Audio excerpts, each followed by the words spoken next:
South Carolina will head to the polls in less than 6 months. North Charleston's outgoing mayor, Keith Summey, has opened the field for 7 candidates, including our guest, Charleston County Councilman Teddie Pryor. Good to have you with us. Thanks for having me. Good to be here. Well, you, sir, obviously have a servant's heart. You've been serving on city council for how many years now? I was on county council for 20 years, still present. Just got reelected last year to a 4-year term, unopposed. So I must be doing something right if somebody decides they want to keep me. Yes. That's right. That's right. But now you're going for the mayor's office. And why did you decide to run for mayor? Well, looking at the demographics and the times, the mayor of 29 and a half, 30 years is retiring, and I just thought it would be a great time for my experience and the knowledge and the contacts and knowing how to run government for 20 years, 8 years as a chairman, to step in and keep the city moving in the right direction. Right. You know, you actually may have some new council members as well too, because at least 3 are retiring, and all seats are up. Yeah. And so you would need somebody to steady the ship and to keep it in the right direction, and I believe I'm the person to do that. Now you say to have the city moving in the right direction, so let's talk a bit about that. So where do you find that North Charleston is succeeding? Where do you find it is failing? Succeeding, you look at, we're the #1 retail city in the state. We are the 3rd largest entity in the state, and probably within the next 4 to 5 years will be the #1 city in the state.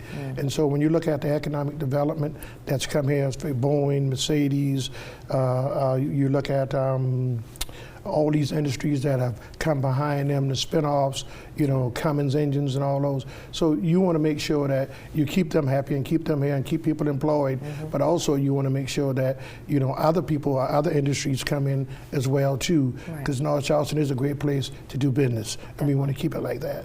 Now, current Mayor Keith Summey, he's throwing a bit of his support behind former Chief Reggie Burgess, who we've had on the show several times. However, North Charleston has one of the highest crime rates in the entire nation. It is also ranked #1 in terms of evictions in the entire nation. So what are we doing? What is the plan for affordable housing? What is the plan for improving crime in our neighborhoods here? Glad you asked those questions. I think crime would be, first you would start with education is key. You know, most of the crimes are done by people that are not educated. You know, they can't find work, and then, you know, they just decide to get into something else. But we would have to work along with our school board and work along with our churches in our community to get these folks educated, to stop the recidivism of them going back and forth into the system, you know, to keep things going. But obviously you need neighborhood policing. You know, that makes a difference when folks see folks that look like them and participate with them, and they can, you know, just stop and have a nice conversation. We'd like to see a lot more of that as well too.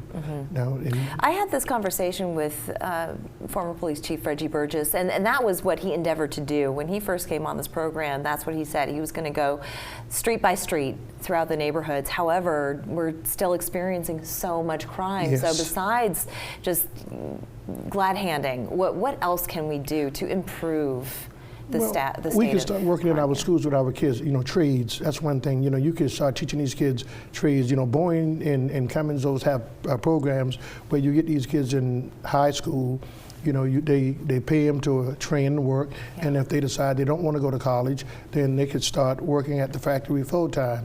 You know, that's one option you need to do. I mean, trade is important. A lot of folks not going to be a doctor, not going to be a lawyer, not going to be a school teacher, and so hands-on experience to get them, you know, plumbing work, electrical work, AC work, all those things, and they pay pretty good. You look at it, you call a plumber out, you're looking at $75, and so those are the kind of things that we can get these kids at a young age and teach them.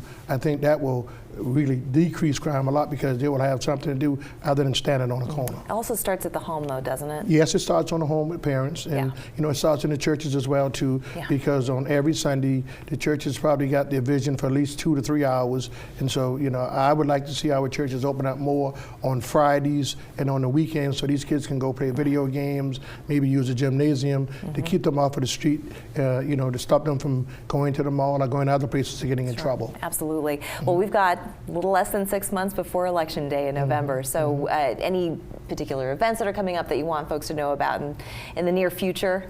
Well, stay tuned. We're planning some things. Yeah, you know, and if they visit the website, TeddiePryerForMayor.com, you know, that will keep a track of what we got coming and what we are planning on doing. But I plan to visit every neighborhood association, talk to the people, tell them what my platform is, and I've got a record and a proven track record. They can check it. I mean, 20 years on council, I hadn't missed one meeting or one day. That tells you I'm committed. That's important. Yeah, well, we'd love to have you come back because I know there's still many more things that we haven't even addressed today, such as infrastructure and some of those other things that are of great concern to our citizens. I want to thank you so much, Mr. Pryor, for joining us. Thank you so much for having me. And let's not forget about affordable housing. That's really, we want to make sure people will be able to live where they work at. Absolutely.